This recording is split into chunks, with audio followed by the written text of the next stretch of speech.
Presidential Broadcast Service. Radyo Publiko ng Bagong Pilipinas para sa Bagong Pilipinas. Naghahatid ng mahahalatang balita at impormasyon na uugnay ng pamahalaan sa sambayanan. Tulay sa himpapawid ng serbisyo publiko. Radyo Pilipinas. Radyo Publiko. Ang boses ng Pangulo sa Iloilo.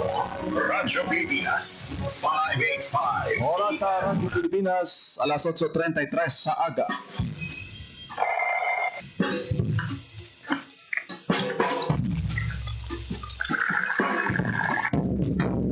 Aga sa Iloilo. Masapo. Magahol. Mabagsik. Panibagong adlaw pagkatapos ng buhay sang gabi antes. Bagong napaglaong. Isa naman kapag lumakas ang matahulog na palaabot. Good morning! Ang programa kaupod ninyo sa pamahaw Punaga. Magadulong sa labing ulihin nga balita. Mga istorya halin sa Iloilo, kag ubang yabahin sa rehiyon. Mga ginagulong balan, kag mga trending topics sa social media.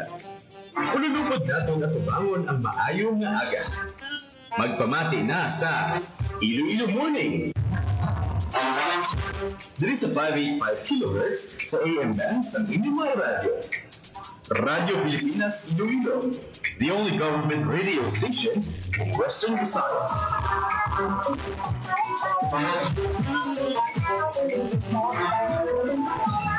Mayong aga Pilipinas, good morning Western Visayas. Welcome sa Iloilo Morning Program sa mga adlaw sang Huwebes, Oktubre 23, 2025. Medyo manami aton nga panahon sa palibot sa syudad sang Iloilo. Hapon perti ang init, no? Pero pagkahapon kag sa gabi ginabaslan sang pagpanghilat at pagtulan-ulan sa pila ka mga lugar naton. Sa buong adlaw sa Huwebes, padamo kita sa mga balantayan nga mga balita para sa inyo. Province-wide earthquake ag tsunami drill huwaton sa buong adlaw, Oktubre 23.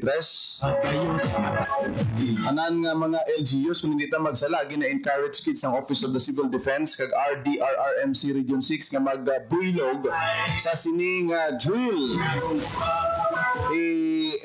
Para matest ang aton siniyang alertness, no, especially nga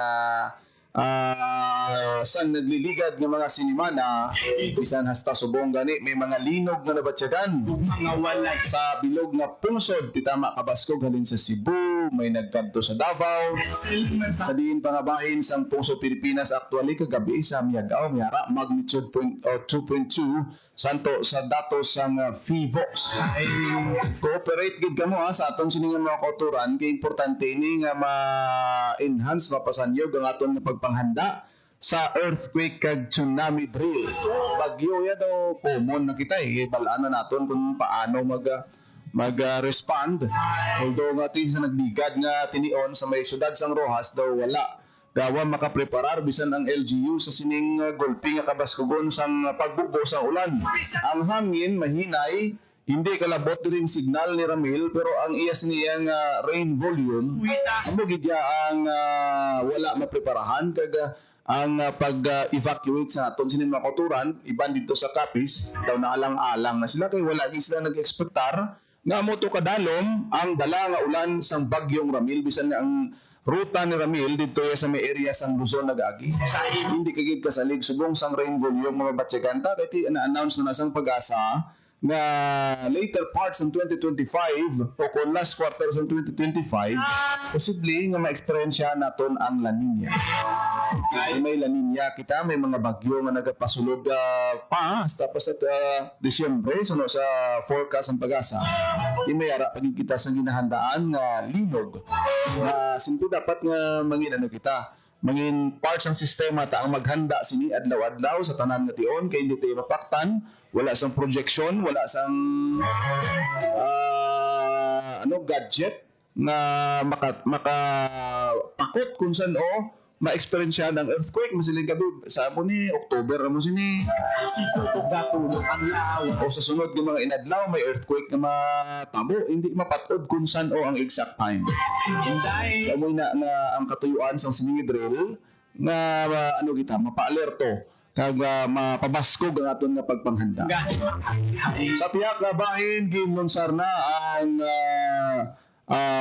paghiwat sa Dinagyang Festival 2026. Sa imo. Kahapon may programa sa SM City sa diin nga tingong bukada na ni Malapor siya. ang mga aktibidad sa Dinagyang ang amat-amat na nga magasugod. Actually, iban ng mga tribo kuno amat-amat na sa pag-ensayo. Kahapon may ginhiwat nga programa ang IFFI kaupo ng Iloilo City Government gintambungan sang pila naton ka mga opisyal.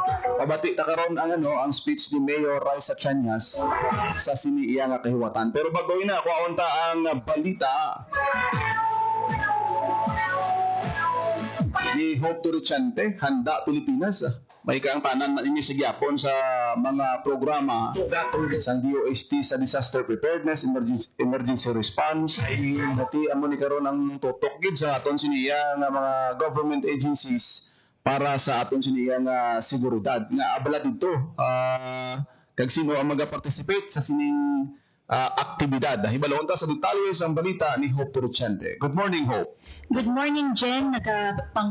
Preparar na ang Department of Science and Technology Negros Island Region para sa Handa Pilipinas Visayas Leg 2025 nga pagahiwaton sa Bacolod City sa October 27 to October 29, 2025. Lapit na lang gid, no? Upod sini ang provincial government sa Negros Occidental kag ang suporta sa mga lokal na pangulungan kag regional stakeholders sa tema nga Padayon Visayas STI o kon Science, Technology and Innovation for Resilient, United and Sustainable Visayas. So ang tatlo ka adlaw Jen nga aktibidad magatipon sa mga opisyal sa gobyerno, mga scientists nato, mga innovators, students of course, kag mga media practitioners nato nga nagabulig sa information dissemination agud ipakita kung paano makabulig ang sensya, teknolohiya kag inobasyon sa pagpabakod sa komunidad kontra kalamidad.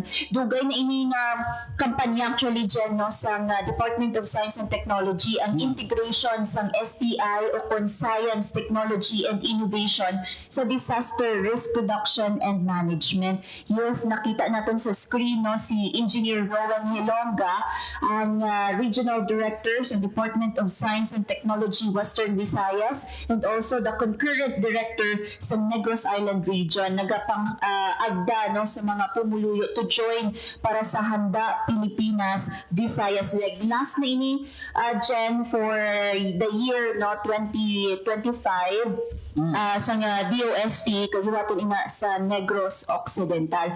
So si DOST Secretary Renato Solidum Jr. ang mangin keynote speaker sa pagbukas ng konferensya upod man sanday Mayor Greg Dasataya sa Bacolod City, si Governor Eugenio C. Lacson sa Negros Occidental, si Governor Manuel Chaco sa Galbaria, kag Governor Jake Vincent Villa na maghahatag sang ilang mensahe sang suporta. Sila mga gobernador dyan sa Negros Island Region.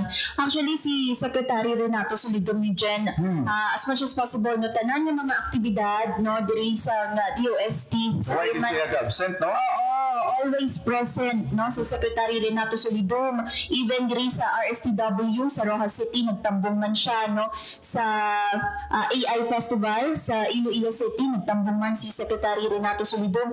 And of course, sa isa man ka dako nga event ining Handa Pilipinas, ara man si Secretary Renato Solidum or lauman man ang iya na presensya. Kabahin sa programa ang pagpirma dyan sa kasugtanan sa tunga sa DOST kag Department of Interior and Local Government o kung DILG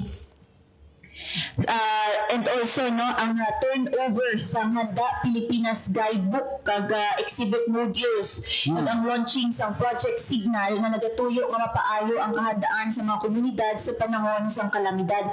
Jen, hindi na iniliwan sa mga pumuluyo naton ang Project Signal, dugay nang tinuig no or pila more or less 2 years ining Project Signal ang gin-develop ini sa DOST Region 6. Part pa no ang Negros Occidental sang time nga gin-develop ini sang opisina, isa ini ka mobile application or isa ini ka application sa laptop or sa phone no kung sa diin pwede makahabol isang information kung may ara sang kalamidad sa isa ka area no so dako ini nga mabulig para sa DRRM and also sa policy making sa mga LGUs naton diri sa Western Visayas and Negros Island region. So may ara man dyan no sang exhibits, seminars kag interactive sessions nga magatukib sa mga moderno nga mga DRRM techniques and also ang pitching competition para naman iniya sa mga estudyante nga may ideya o na project sa disaster preparedness. So as early as students no, ina-encourage na to innovate para sa disaster preparedness sa aton komunidad. And also ang FIVOX kag ang Pag-asa, duha ka mga importante nga sangay sa DOST magdalaman sa maghanda session o kung hashtag maghanda sessions kung sa diin i-discuss no ang mga calamities, isang linog which is very timely no, and relevant diri sa aton sa pungsod Pilipinas. Ang eruption sa bulkan, also tsunami, kag ang bagyo. Para naman dyan sa kabataan, may brains and breakthrough quiz bowl, samtang ipakita man ang mga technological innovations pareho sa smart warning systems kag communication technologies. So sining gani no, ni Secretary Renato Solidong, importante nga diri ginhiwat ang aktibidad bilang una nga dako nga handa event sa bag-o nga Negros Island region nga isa ka reyon no sa Visayas nga permi may or hindi man permi no but may gina-challenge no sa calamities, ginabaha no, may isang bulkan dira no, ang bulkan Kanlaon nga sandamlag lang nanging biktima man sila no sa volcanic eruption dyan. So bantayan naton kay kabay pa nga mga malinalagon ang iniiyang event October 27 to 29 gidman no sa anunsyo sa aton siniyang Department of Science and Technology. Madamo salamat, Hope, sa imo sining balita. Para sa Bagong Pilipinas, Hope Torrichante, Radyo Pilipinas, Radyo Publiko. Sa aton sining mga kauturan, kung manotice ninyo daw hindi magdinayo ang mga distansya sang mga petsa o kung inadlaw sa paghiwat sang mga drills, pagpanghanda dito sa bayan sa NIR, Handa Pilipinas. Sa imo Importante yun man yan nga maganda kita sa tanan nga tion. Hindi lang kung may kalamidad, dira kita ka mag double time kag mangin alerto. Kung kisa ang mga kalamidad kasubong sang linog, volcanic eruptions, bagyo, especially ang linog hindi mapunggan. Ang linog subong niya ang interval niya daw halos kada adlaw may araya sang linog nga katabo sa Pilipinas. Sa imo pa Okay lang na kung gamay nga magnitude pero kung makusog at dako gid yang impact nga kahalitan kag ang risgo sa kabuhi propiedad mataas gid kung may ara sing makusog nga linog. Kaya ano ikaw kahanda ang pamangkot dira tama ka simple ka basic no. Pwede mo masabat kung sa inyo grupo, sa inyo pamilya, sa inyo opisina, sa inyo kumpanya, ano kakahanda kung mayara sing kalamidad, abe? Ito ang survival, you cannot depend sa masiling nga may maluwas sa imo sa tiyon sang emerhensya, okay lang na kung may rescuers, pero kung emergency na gani na ya, kung na ya, personal na ya ang survival da. Dapat ikaw may ideya ka, may ihibalo ikaw kung ano ang mga basic para nga mahilway mo ang imo kaugalingon. O kung maproteksyonan mo ang imo kaugalingon sa posibilidad halit sang kalamidad. Mo gid na ang number one purpose kun nga ginatudluan ang atong siningang mga kauturan sa upod sa mga ginapatigayon ng mga rescue drills, earthquake drills, emergency drills. Halin sa kabataan, importante, mga bata pa lang, ano ang himuon nila kung ara sila sa sulod sa hulot kasihan. Mga kindergarten, elementary nga mga students, no? Mga high school. Ano ang una nila nga paghimuon? Sa imo pang lakat mata. Amo gina nga dapat mangin alerto ang tanan-tanan kag once the nature speaks na gani amo na bla masiling naton pinakabudlay nga emerhensya sa ang kalamidad dulot sa aton siniya nga environment ngati kung tan-aw naton na fail man kita sa pag-protect kag pag-rehabilitate kag pag-preserve sa aton siniya nga environment. Muna nga dito sa may Balasan istansya somewhere in Northern Iloilo, Capiz, may ara gid sang sang admission santo sa mga ginpagwa nga reports nga ang pagkakalbo sang bukid, ang pag-convert sa bukid sa mga forest areas naton sa kain, tamnan mo da sang mais, kag kung ano pa nga mga crops na rason sa pagkakalbo, amo gidya ang ginatudlo rason kung nga ang gadaludo dayon ang tubig sa isa ka oras nga pagbubo sang ulan, baha gid dayon, hindi ka sarang, hindi ka accommodate ang ang aton nga mga subong sang volume sang tubig din sa babaw pakadto sa dagat abiti ang tendency awas mas spill over gid siya kita mo to damo sa Capiz to damo hindi magyan nga dalan Ko sa imo na tungod nga nalapawan sang tubig hindi mapunggan.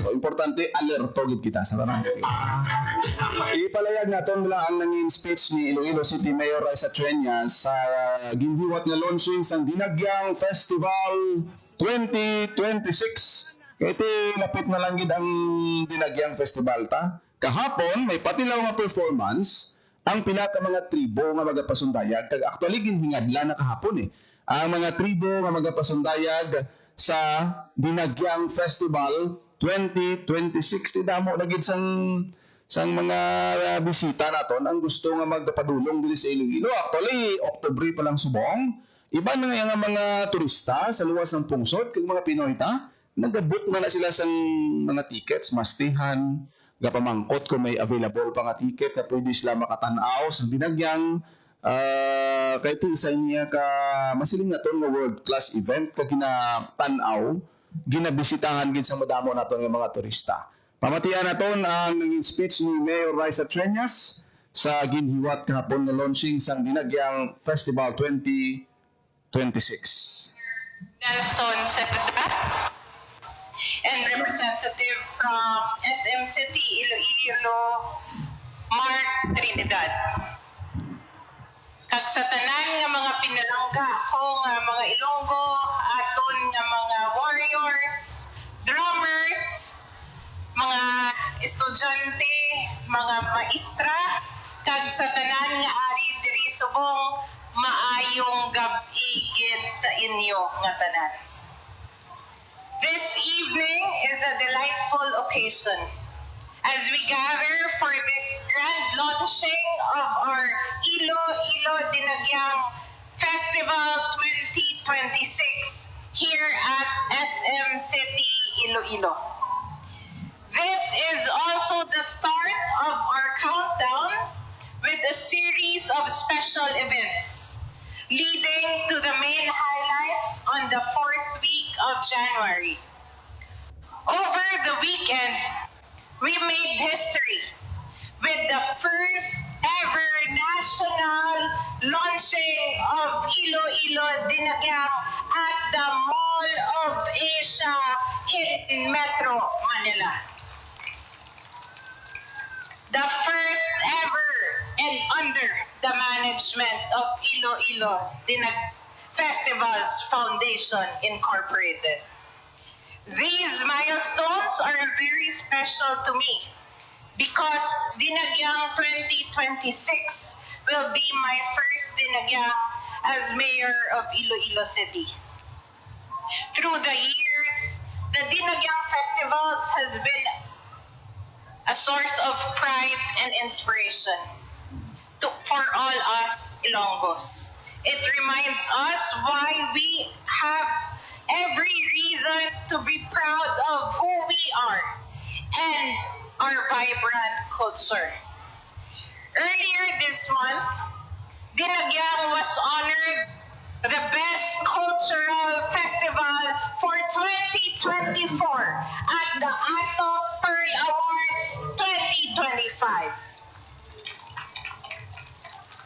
In March this year, Dinagyang Festival also received 2 prestigious international awards, namely Nabatian ang kabahin sa speech ni Mayor Raisa Treñas kahapon nga daw sa giniwat yung launching sa Dinagyang 2026. Ang tema subong yan nga tuig o konsedasyon nga tuig amo ang bugay sang Ginoo bugal sang mga Ilonggo. Open category ng mga tribo nga magapasundayag, tribo Bulawanon from Molo District, tribo Ilonganon na Landon ni Memorial National High School, tribo taga Barrio Bero Lapus, tribo sa Lugnon Haro National High School, tribo Ilayanon Graciano Lopez Haina High Elementary School, tribo Panay sang Fort San Pedro, na first runner-up sa Nabigad, tribo Pagidait sang La Paz National High School nga amo ang defending champion.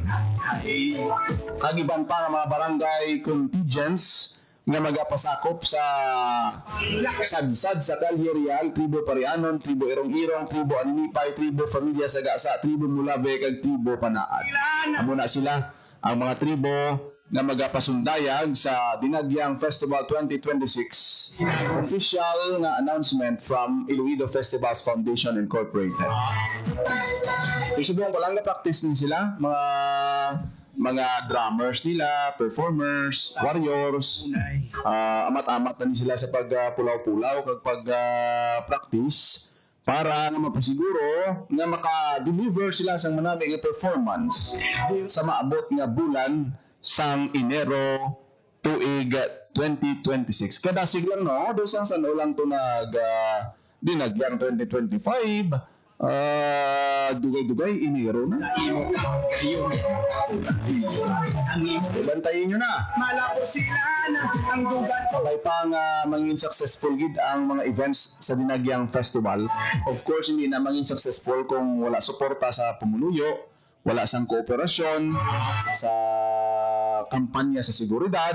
Importante gid yan, number 1 ang safety and security sang any festivals man dira nga ginahiwat. Ano ka nami nakaroon sang performance mo kung magamo kag daw hindi ta makontrol ang safety and security, ito wala man na sa gyapon. Muna nga full force gid kag diri sa Iloilo City, ano gid kita no, na preserve ginaton nga we are city of love kag isa kita sa mga livable city sa bilog nga tungsod Pilipinas. Nagkatungdanan ina sang kada isa nga i-preserve. Wala kita tiyempo diri sa atong siniya nga pagpangalagad sa programa Iloilo Morning. Madamo salamat sa mga gawpod sa atong siniya nga pagpangalagad.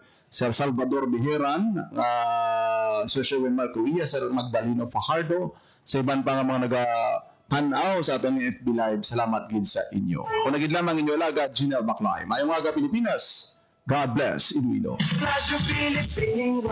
Radyo Publiko. Radyo Pilipinas. Ang inyong tulay sa himpapawid ng serbisyo publiko, ang Presidential Broadcast Service, Radyo Pilipinas, Radyo Publiko. Radyo Pilipinas. Radyo Publiko. Kinilala ng pag-international at prestigyosong Asia Pacific Broadcasting Plus Awards 2025 para sa kategorya ng Government Streaming. Ito ay dahil sa epektibo nitong pagsasanib ng mga tradisyonal na media tulad ng telebisyon, radyo at print para masabayan ang mabilis na pagtinog ng mundo ng digital at social media tungo sa mas epektibong paghahatid ng mahahalaga at napapanahong mga impormasyon sa mamamayang Pilipino. Kinilala rin ang Radyo Pilipinas dahil sa patuloy na pag-akyat ng rating. Ngayon ay matatag sa pang-4 na pwesto sa Mega Manila ayon sa pinakahuling Nielsen Radio Audience Measurement Survey. at sa social media. Nakamit ang higit 2,000% pagtaas ng bilang ng mga sumusubaybay sa Radyo Pilipinas page sa unang bahagi ng 2025. Patunay ito na ang inyong Radyo Pilipinas Radyo Publiko ay tunay na kaagapay ng inyong pamahalaan sa paghahatid ng serbisyo sa mga mamamayang Pilipino. Mula sa aming lahat, sa ngalan ng inyong pamunuan at mga kawani ng Presidential Broadcast Service, kasama ang inyong mga himpilan ng Radyo Pilipinas sa buong kapuluan. Maraming salamat po sa inyong lahat, sa inyong pagtangkilik at pagkilala. Radyo Pilipinas.